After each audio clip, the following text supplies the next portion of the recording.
Morning and welcome. Welcome to our spiritual home, the Unitarian Universalist Church of Tarpon Springs. My name is Donna Cornwell. Okay, so I'm supposed to describe myself, I'm this tall, blondie, brown hair, a white woman. We ask everyone today to speak clearly and directly into the microphone so that those with a hearing impairment can hear it and understand you. We want to acknowledge today that we are here at the church, standing on the lands of the Tokababa and Seminole people. We offer a warm welcome to guests that we have today, and we would like to get to know you better. So please join us for coffee and refreshments after the service in our social hall.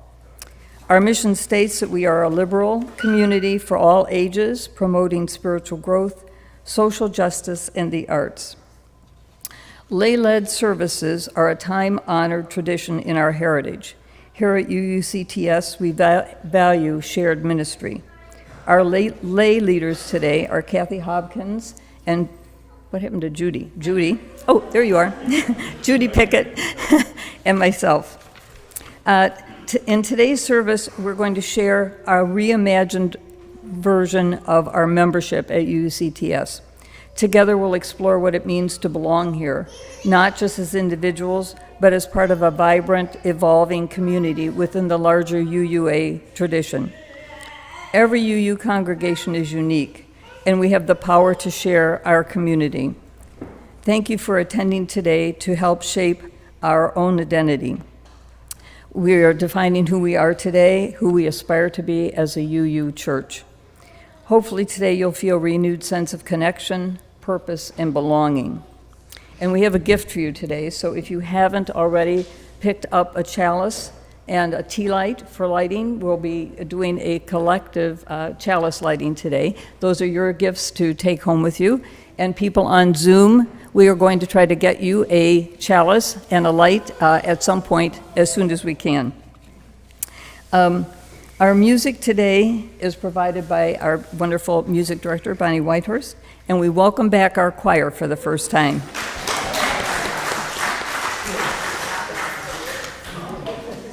Our first hymn? Mm-hmm. Our first hymn is We Are Building a New Way in your Teal hymn book, 1017, 1017. And you may either stand or sit, whichever is most comfortable for you.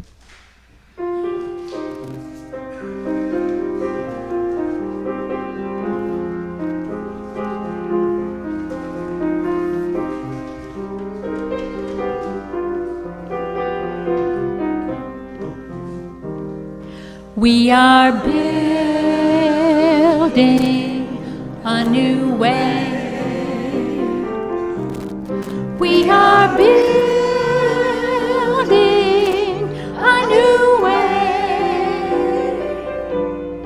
We are building a new way, feeling stronger every day. We are building a new way. We are working to be free. We are working to be free. We are working to be free. Hate and greed and jealousy. We are working to be free. We can feed our every need.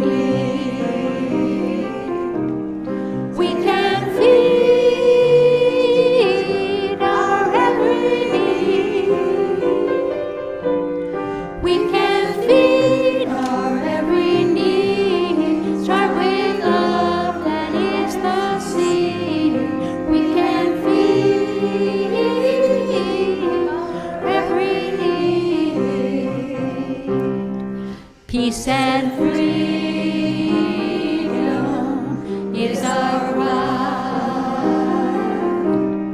Peace and freedom is our right.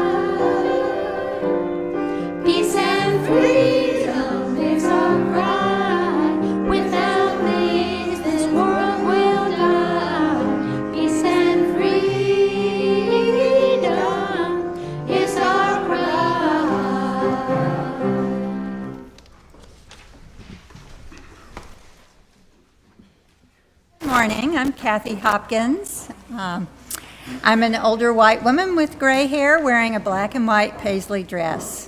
My pronouns are she, her.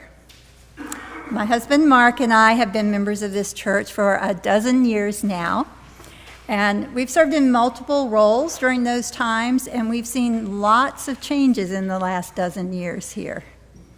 Sometimes when you're in the midst of a change, it isn't always obvious what's happening until afterwards when you take a look back. Some changes are forced on us, some sneak up on us, and others are intentional. Today, we will appreciate where we are as a congregation at this moment, and we will affirm our direction so that we can move forward with awareness and intention. All of us play a part in building this church together.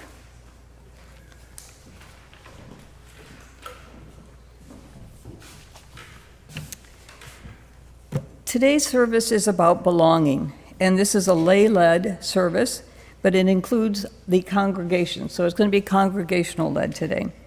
What better way to feel that you belong than to have a job assigned to you? So today, we're going to have everyone both light and extinguish the chalice. So today, we're going to light our chalices. If you haven't gotten a chalice, if you didn't pick it up on the way in, there are some additional ones here with tea lights, or also in the bell tower. So as we light our chalice together, I'm going to light this big one with a little luck.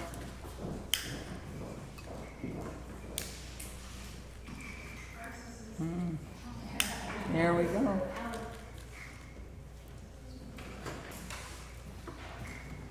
Oh, golly.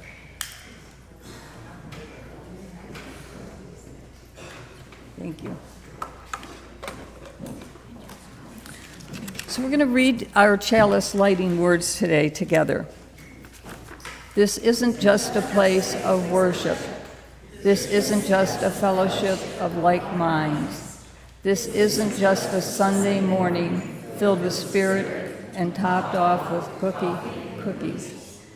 This is our church and our congregation, where we are a beloved community, where we are opening ourselves to each other, where we trust, love, rise and fall together. This is where we feel safe. This is where we know we are welcomed. This is where we belong. For this gift and so many others, we light our chalice. Unitarian Universalism is a covenantal faith. We'll now read together our congregation's covenant. We strive to look for and encourage the best in each other as we move towards justice, peace, and love for both ourselves and the world. And when we fall short, we will seek understanding, reconciliation, and a return to covenant. Now we'll sing Spirit of Life, number 123 in the gray hymn book, so you can sit or stand as you like.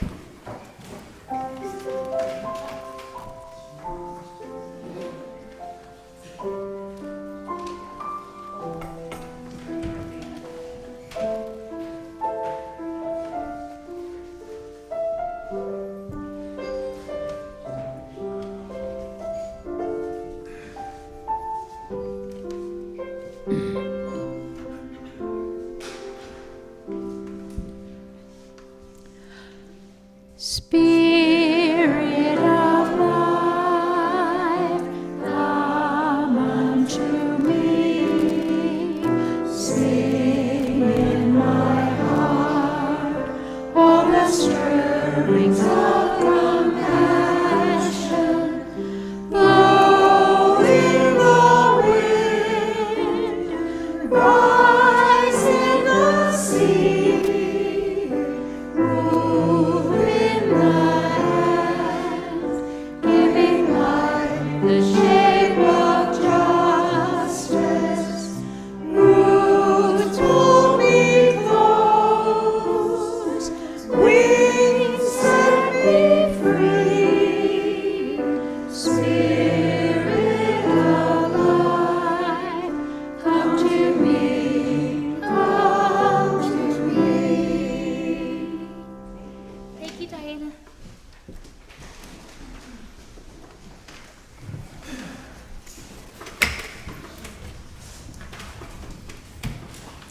since we all have chalices today, I thought it would be good in our time for all ages to talk about chalices. They're a long-time tradition in the UU world. So, Jamie, if you would please come up. One of the things, we know how we use chalices in our worship service, right? We just all lit our chalice.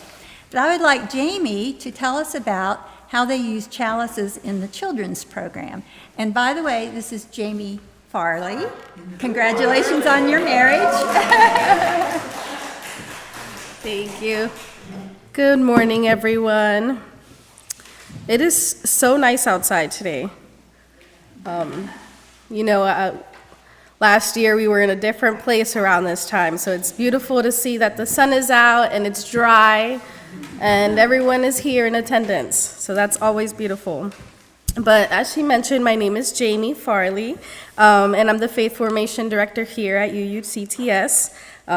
So when we do our chalice activities, we remind them the importance of the chalice. So we always touch up on that.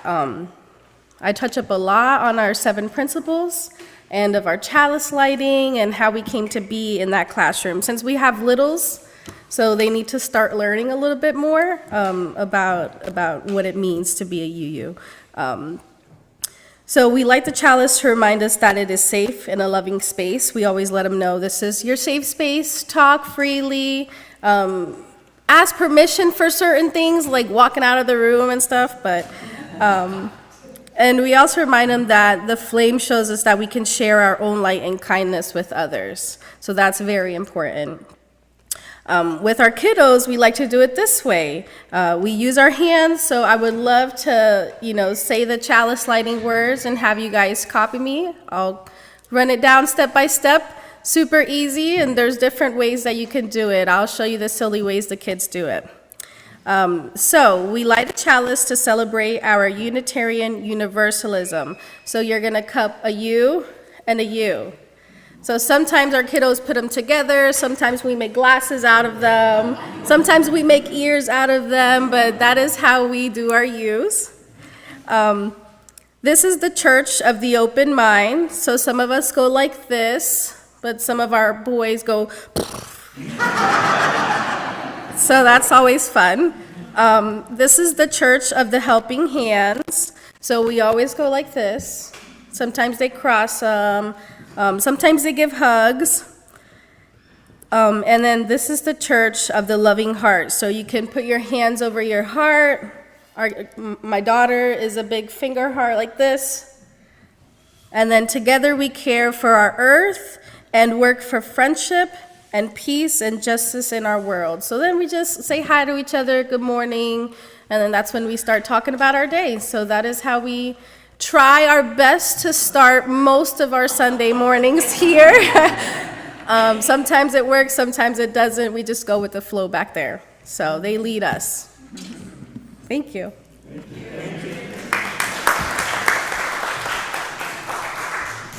So I want to talk a little bit about the chalice dishes that we have for you today. You can take these home with you. Our friend Ellie here, come on up, Ellie. She and I made a lot of these, and some of them were made by her late husband, Bill. He loved to spend time in the clay studio, even after he got sick and he couldn't do other things. So these have a lot of meaning today. So Ellie, if you could please talk to us about what's special about these chalice dishes, and then also how someone might use a chalice dish at home. Okay. So I believe that it's we who are the meaning-making people. That's everything we do is based on what we interpret is going on. So for me, it will have one meaning. For you, it may have something else. Each one is unique, just like all of us. And I feel that ritual it's like an outward expression of an inward experience. And by the act of placing the candle down, lighting it, and maybe saying a few words of greeting, welcome. It makes an ordinary experience a spiritual one that you can remember for a time. When I was growing up, I remember my family would have a formal dinner on Sunday for sure, and we'd always light candles at the beginning, say our grace, and then have our meal. Now, today, Patrick and I light a little candle before every meal, and in the beginning of the day, we kind of say, okay, what's our intention, our plan for this day, and how we can coordinate many times very practical things. And at the end of the day, it's a nice way to light the candle before we have dinner and just talk about what happened. Good news, bad news, the world, something happened in our life. It's making time, it's making space that counts. And by the physical act of doing something, we imbue it with a memory, because it's action, it's words, your body, mind, and spirit are all connected. So it's easier to retain it too. It's easier to feel that sense of peace and calm. I also use it in my practice when I'm working with people, helping people through changes and things they're going through, and for heaven's sakes, through our families and our spiritual community here and the general community. Having the beginning, a time to center yourself for a minute, take a nice deep breath, and then light a candle, honors yourself, honors your environment, and honors the one. So I can also imagine it would be helpful for children, or I know when I'm upset, sometimes I need a time out. So I go to my room, light a little candle, and just sit there and veg out for a minute. It helps me organize my thought and how I might have missed the mark in the process, and then I can more easily make, as we talk about in our covenant, make amends, apologize when I've missed the mark. So having a little ritual to center or ground us can make a big difference in our world. And the final thought I had is, I was thinking next week is going to be Water Communion Sunday. And I'm sorry I'm not going to be here. But the thing that's cool is I remember when I was in Ireland, and we went around to different holy wells. And I never thought of this. I asked my mentor, I said, why are there so many holy wells in Ireland? Every 5 minutes, there's a holy well in every little village. And it really surprised me. And she turned to me with, she was definitely Irish. Well, of course, it's because all water is holy. And our center in town, our little place to get away, is to have a place, a holy well. So I thought, wow, that's again another community, I would say national ritual over there. But it's a way of being grateful for what we have. So those are my thoughts for the moment. Thank you. So now we'll sing our children out, but I think they've already found their way out. But let's sing anyway. Go now in peace, may the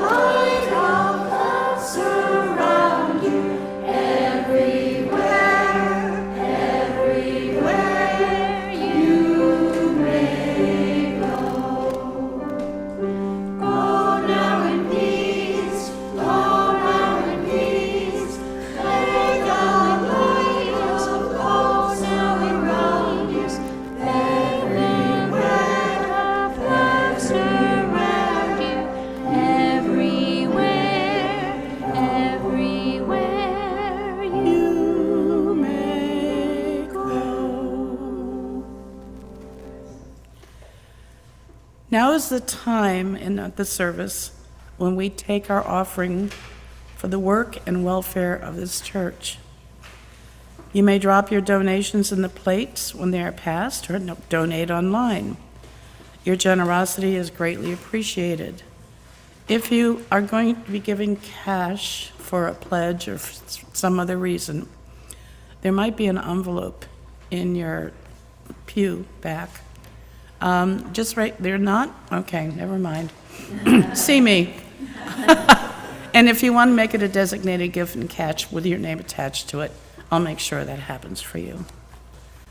Now we will take our offering for the morning.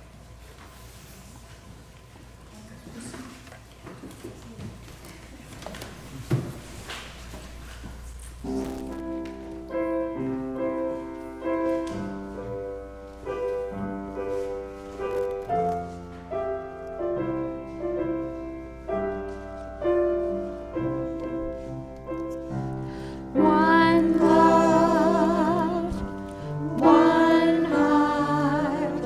Let's get together and feel alright. Hear the children crying. One love. Hear the children crying. One heart. Saying, give thanks and praise to the Lord, and I will feel alright. Saying, let's get together and feel alright. Whoa, whoa, whoa. Let them all pass all their dirty remarks. There is one question I'd really love to ask. Is there a place for the hopeless sinner who has hurt all mankind just to save his own? Believe me, one love, one heart.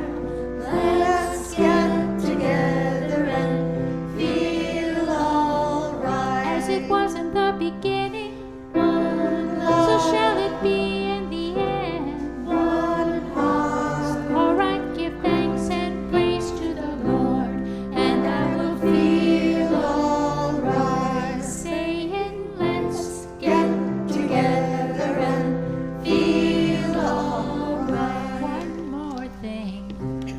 Let's get together to fight this holy Armageddon. So when the man comes, there will be no doom. Have pity on those whose chances grow thinner. There ain't no hiding place from the Father of creation, saying, one love, one heart. Let's get together and feel alright. Let's get together and feel alright. Give thanks and praise to the Lord, and I will feel alright. Let's get together and feel alright.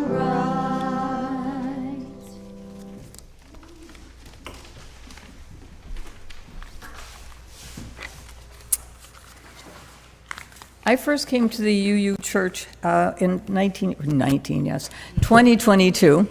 Seems like 19 something or other, as a snowbird, and I've been participating more and more as I moved to Florida full time. I've participated on a number of different committees where we've looked at the way we've been doing things and then tried to imagine how we might do them in a better fashion to meet our needs currently at the church. Recently, over the past few months, I've been working with the membership team on what we're calling a reboot or reimagining of the way we've handled our membership committee. So what we've done, our process has been to review what we currently do and then try to ask ourselves, what would we start to do, like to do, stop doing, or continue doing? We asked ourselves what values we have that drives our membership ideas. When we focused on values, a vision became very clear to us. And one of our committee members, Laura Rodriguez, helped find just exactly the right words to explain the vision that we imagined. And this is her writing, which we all just loved.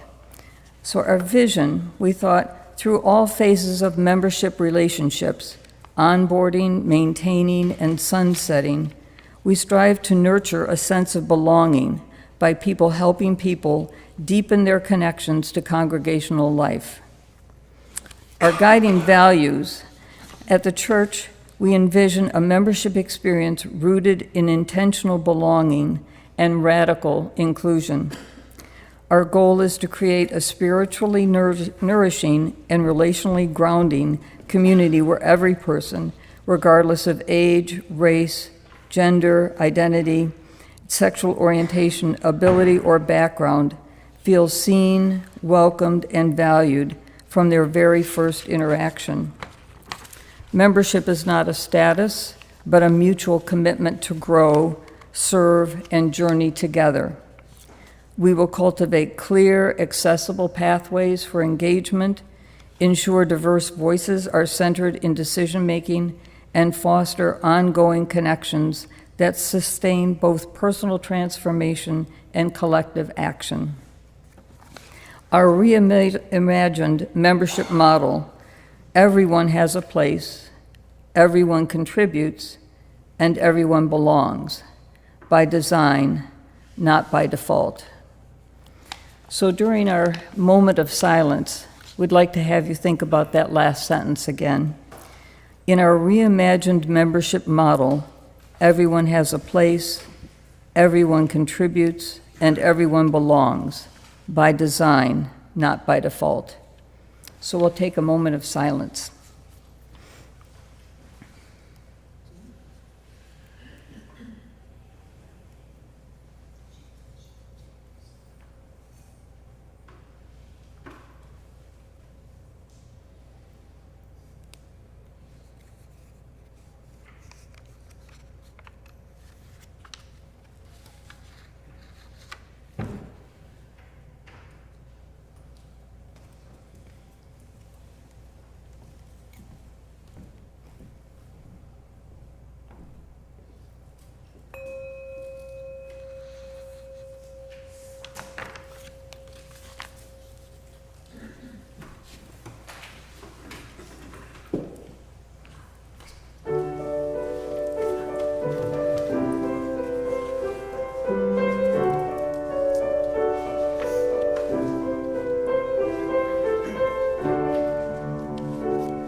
Everybody get together, try and love one another right.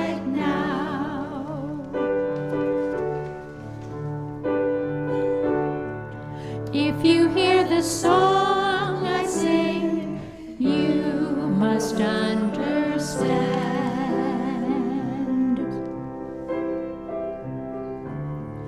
You hold the key to love and fear all in your trembling hand.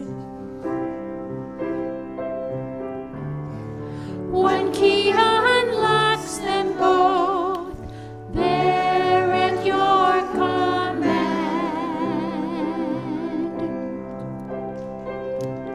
Come on, people, now, smile on your brother. Everybody get together, try to love one another right now. Right now, right now.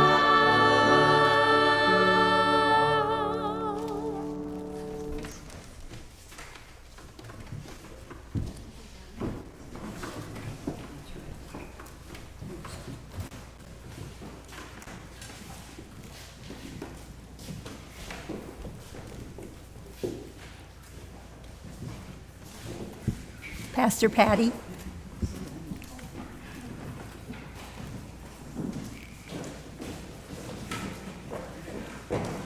Just let everybody get comfortable. All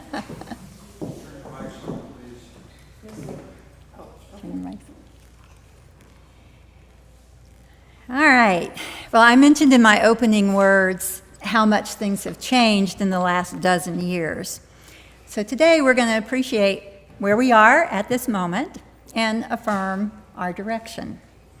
So we'll start. I'm going to share some of my observations, and then I've got one of our board members here, Treasurer Judy Pickett, and I recruited Pastor Patty to come up here and share her perspectives as well. It's not one of her preaching Sundays, so we're kind of getting an extra cameo appearance today.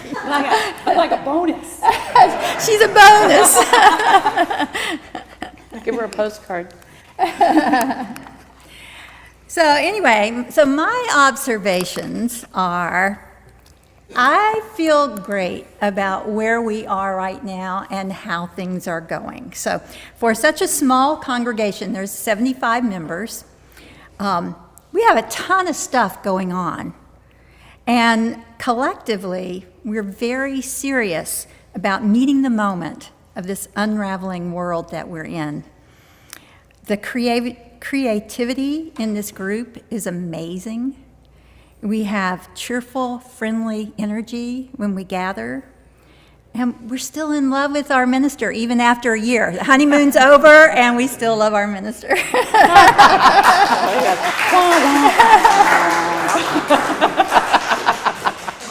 And our members genuinely care for each other. So let me ask you, are you guys feeling that too? Everyone I'm around seems to have that same general good feeling about things. So let me ask Judy and Pastor Patty, how do you guys think things are going? So there's several things that I'm going to answer, and I decided to write it down so that I'm not just, All right. Right? Okay, good. So as most of you know, I am new to ministry as a vocation and to this congregation, and it has been a happy and deeply meaningful experience for me. I tell people who are interested in visiting our church that I have found this congregation warm and inviting and supportive of each other and of me. You are living out here what I was taught in seminary in theory about shared leadership and shared ministry, and I look forward to journeying with you in the years ahead. You have offered me a 2-year extended contract, and I've said yes. Life has so many bumps and rough spots that when things are going well, I have started just saying to the universe, I accept.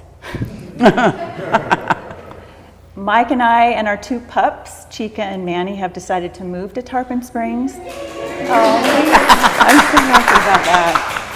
Tomorrow, we are closing on a lot in downtown Tarpon and hoping to part rehab and part build a new house within walking distance of the church. And it looks like Bill Aarons will be our neighbor. I've asked him if I can come over and borrow a cup of sugar, and he said, my sugar is your sugar.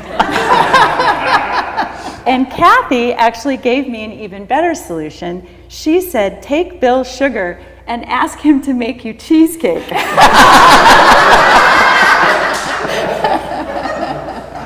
So that's my extended answer of how I think it's going for me.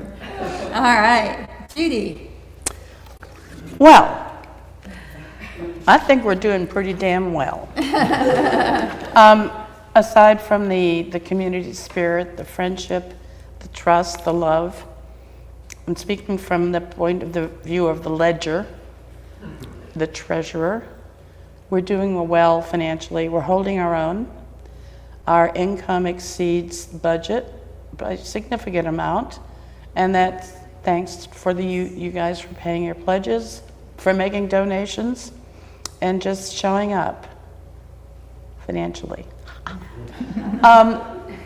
As far as our expenses and everything, we're right on par. We're right on target with our budget, which is very unusual at this time of year. However, we did have a blip. We had to buy a new refrigerator and dishwasher for 57 Reed Street. Aww. But now they're happy, and it's all installed. So, and then we also had to had to mitigate the termites on 57 Reed Street. We were worried about the expense. It was $6,500, but it's being considered a capital expense and is covered by our endowment. So it doesn't come out of our P&L and cash flow. I mean, it comes out of cash flow, but it's categorized differently. So from that point of view, personally, I am excited to be part of this congregation. I've been here for 5 years, and I'm an old UU, and I'm finding new UU when I come to a new church. And I think you'll find that too. That's it. All right. Sounds good. So we do have a congregational meeting today, so I thought it would be helpful if we kind of review some of those agenda items today. The first proposed change is to our mission statement, and we simply need to make sure everyone is okay with that. The other two agenda items have to do with shared values and shared ministry. These are recommended practices passed down from the UUA that our congregation has been putting in place over the last 2 years, so much so that it's time to formally recognize that it's become part of who we are as a congregation. So that's what we'll be doing today. So let's take a look at our mission statement. And by the way, did you know that this congregation also has a vision statement? We don't say these things every Sunday morning, so now's a good time for us to get more familiar with these things that define who we are. So let's read together in unison our mission statement. We are a liberal community for all ages, promoting spiritual growth, social justice, and the arts. In our vision statement, we are widely known as a beacon of liberal faith.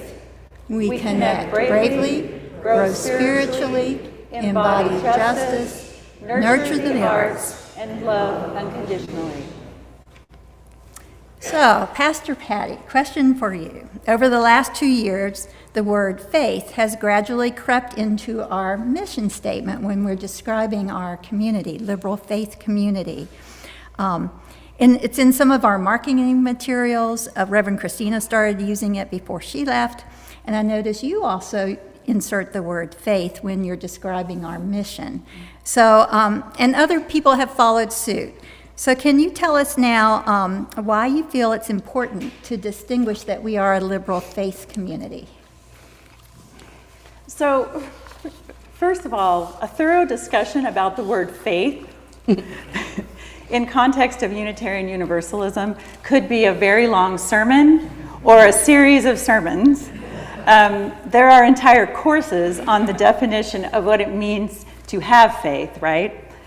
Faith as in what we have confidence in, faith as in what are strong beliefs and what we have a conviction to, that definition of faith. I took classes in seminary that were just about the word faith. What the board is proposing is adding the word faith as a descriptor of our community. If you visit the homepage of the UU Association, the first bold heading is, Are UU Faith? What follows are phrases like this. And I want to read a few of these phrases and just have you listen as to how faith is used in those statements. Our faith is not a specific claim about what one must believe. UU is a non-creedal faith. It is a promise we make to each other about the values we uphold. Whether you revere God, goddess, nature, the human spirit, or something holy for which you have no name, you are welcome to join us to worship, study, and work, and be in relationship with other people on their paths. In our UU faith, you can bring your whole self, your full identity, your questioning mind, your expansive heart. In our UU faith, our beliefs are diverse and inclusive. Our congregational shared covenant is expressed through deeply held shared values, all centered in love. We are called by our faith to respond to the world, to put our values into practice for the common good, to be part of something greater than ourselves. Guided by our faith, we affirm the worth and dignity of all as we build community. So when I arrived here at Unitarian Universalist Church of Tarpon Springs, I noticed, like Kathy said, that some of our documents include faith community as a descriptor of who we are, and some didn't. I also noticed that our vision statement includes faith, saying that we're widely known as a beacon of liberal faith. So I only want to say that for me, adding faith as a descriptor of what kind of community we are is basically stating that we are an open-minded, open-hearted denomination in our community. UUs are listed as one of the world's religions. When I go to my monthly interfaith gatherings, I represent our congregation, and in that context, we are viewed as a Unitarian Universalist faith. All right. And you get to decide. Because that's how we do UU. The next thing I want to talk about is the shared values. So when you look on our website, you see our vision and our mission, and you see the 7 principles. Well, the 7 principles came from the UUA world. They were adopted in 1984, and they've been leading our denomination for 40 years now. So shared values is something new. So Judy, you were a delegate from our congregation to the General Assembly in 2024 when the shared values were adopted by the UUA, and they were meant to reframe the 7 principles, right? Correct. Okay, can you tell us what that was like in terms of other congregations and yourself personally, seeing something new come in when you grew up with the 7 principles? Can you Well, speak I to grew that? up as a Universalist and became a Unitarian Universalist in 1961. And Universalism was a lot different than Unitarianism, but the melding together of their principles and purposes and how they do things was a boon to our liberal faith. And resisted by many. The UUA has a set of bylaws, and Article 2 of the bylaws states the 7 principles. The new shared value have been written to replace the 7 principles in the bylaws. Every 15 years, the UUA targets something to review and recommend changes to in the bylaws. And this was not a short process. They worked on this for 4 years.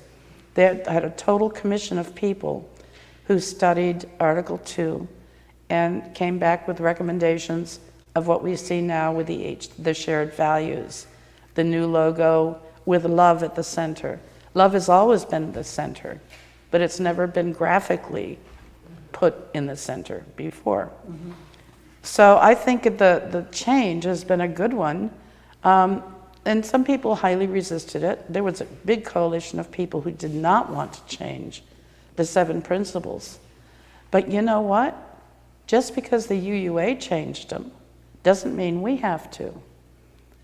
We have, as a congregation, we can adopt and affirm the shared values and the 7 and the 8 values and the principles, because the UUA doesn't tell us what to do. We choose to do what we want. And I like that freedom and the sense of control over how we celebrate our faith. Mm-hmm. So that's, for me, that's what it is. Thanks. And Patty, you were in seminary at the time studying to be a minister. Yes, all the when way. all this went down. So Yeah. what was your experience with it? So I want to mention something about, are you going to talk about polity, the I think congregational Judy polity? just kind of referred to it, didn't she? No, you can. Okay, so I just want to say one thing about that, just to be clear. So the governance of our UU faith is centered in congregational polity, calling for the use of the democratic process within our congregations. Using congregational polity, each congregation is self-governing, choosing its own leadership, handling its own finances, and choosing its own delegates to go to General Assembly, and hiring its own minister. So the UUA will give, have handbooks and give general best practices and guidelines, but it's a congregational polity within Unitarian Universalism. And the one thing I wanted to say about the shared values is that when I was in seminary during those years that was leading up to the vote, in one of my classes, we did the deepest kind of dive you can imagine in a nerdy seminary class into Article 2. And found that every single key word and concept in the 7 principles, every key word in those 7 principles and in the sources was found in the value statements.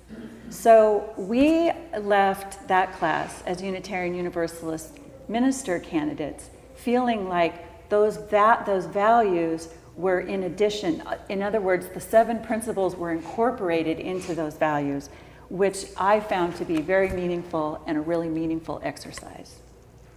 All right. Here, here. And we could do that here. It might be interesting to overlay them and see that.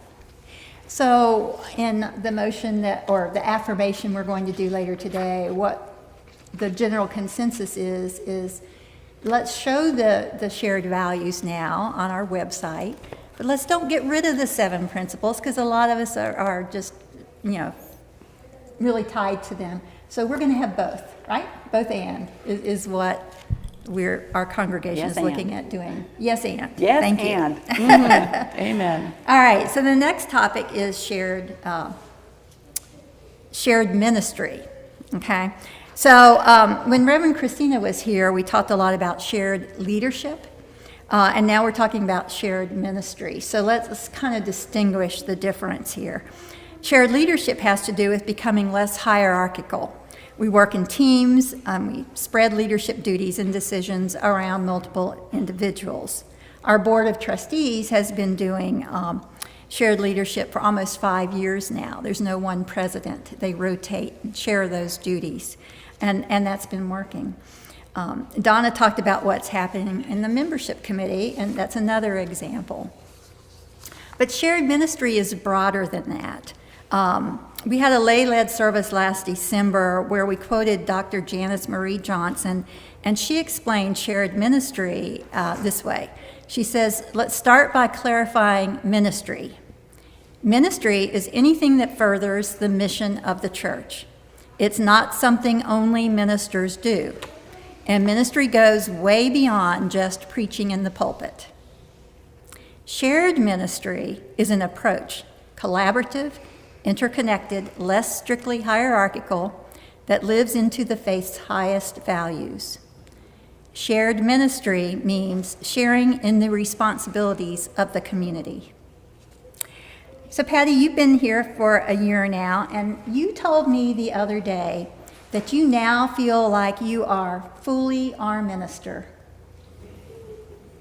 How can that be when you are hired to work half-time?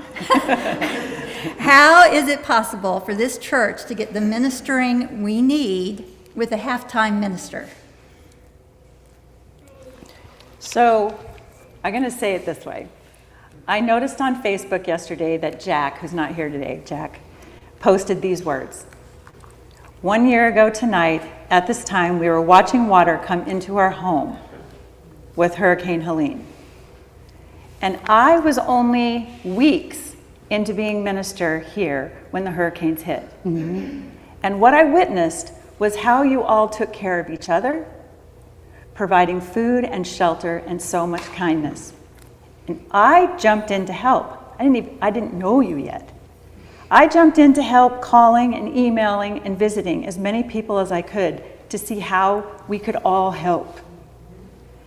That is what shared ministry looks like at its best.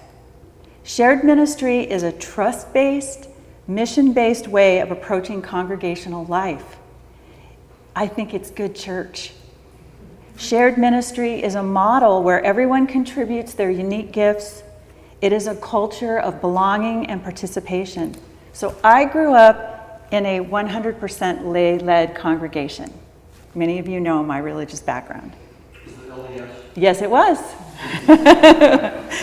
And when I was 13 and I could play the piano well enough to play for junior Sunday school, I was the pianist.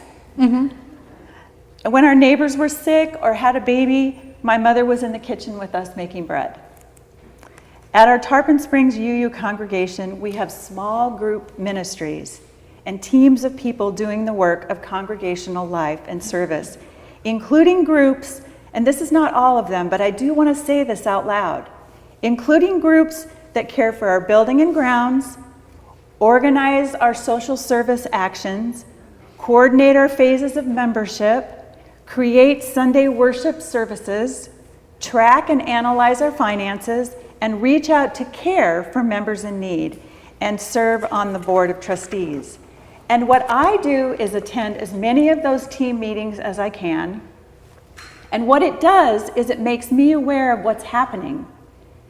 And it helps me planning and organizing what I can do. So most importantly, it helps me discern in a really thoughtful, informed way, where am I needed most? We are doing shared ministry here. I believe that our congregation will continue to build beloved community together as we are intentional about what we care about, what we value and what we do, continuing to put love at the center and do repair when it's needed. And that is I'm new to ministry, so I haven't been a full-time minister, but what I feel here with all of you in shared ministry is a beautiful, affirming way to go forward right now for us. Hear, hear. So would you say with shared ministry, we're all in this boat together? Yes. So And refuse to sing. why don't we sing Blue Boat Home? We've got lyrics to put on the screen, or you can look on page 1064 of the Teal book and sing from there. I'm in ministry with you, girl.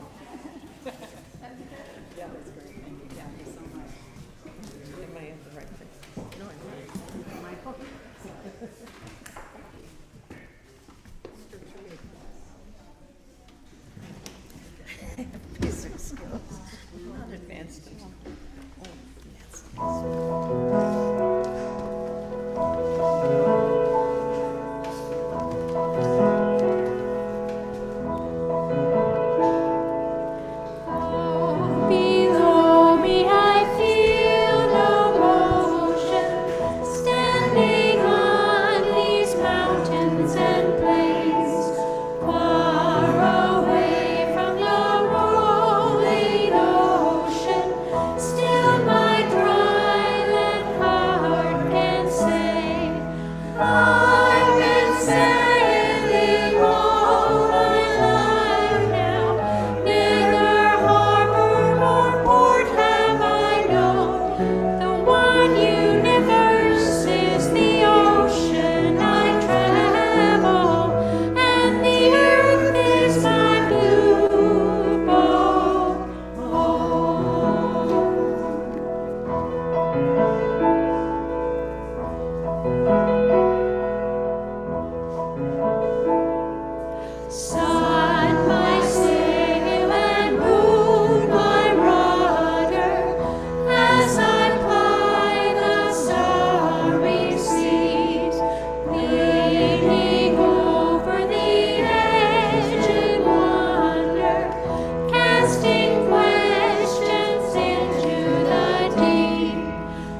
for the closing words today, I simply want to extend an invitation to you to find your share in our shared ministry.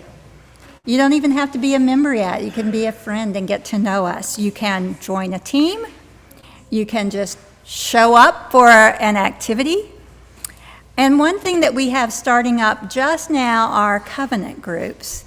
It's a great way to get to know more about our faith and to get to know people in a more intimate setting. So how many of you have been in a covenant group? Will you raise your hand? Look around at these people.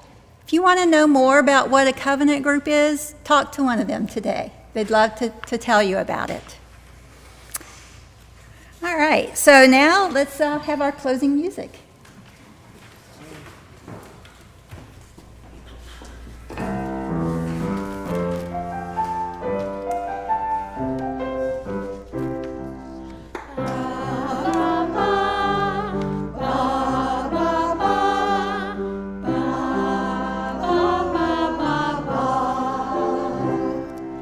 Win or lose, sink or swim, one thing is certain, we'll never give in. Side by side, hand in hand, we all stand together.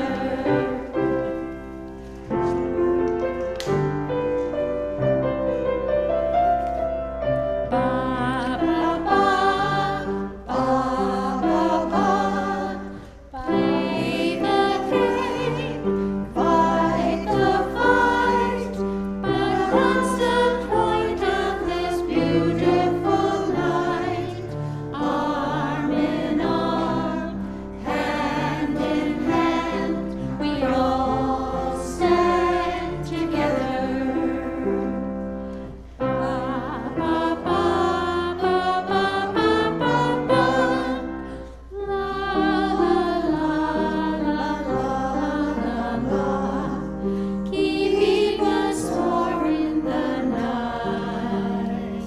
La la la la la la la la la. Walk in the light, you'll get it right. Win or lose, sink or swim, one thing is certain, we'll never give in. Arm in arm, hand in hand, we all stand together. We all stand together.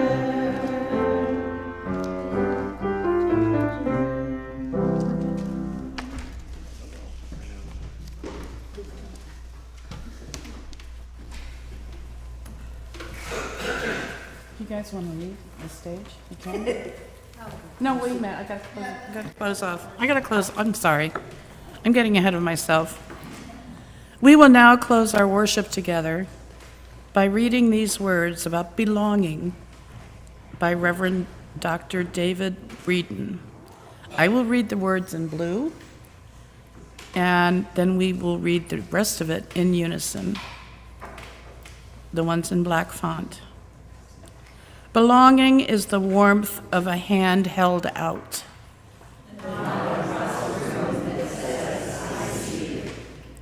Belonging is not agreement, but the invitation to the table, the invitation to be whole.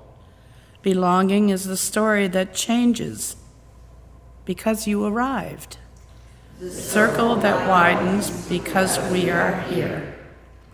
Belonging is the lilt in the song sung together, made more true because it holds your note. Belonging is a promise, not that you must become us, but you already are us. Thank you. We are now going to transition right into our congregational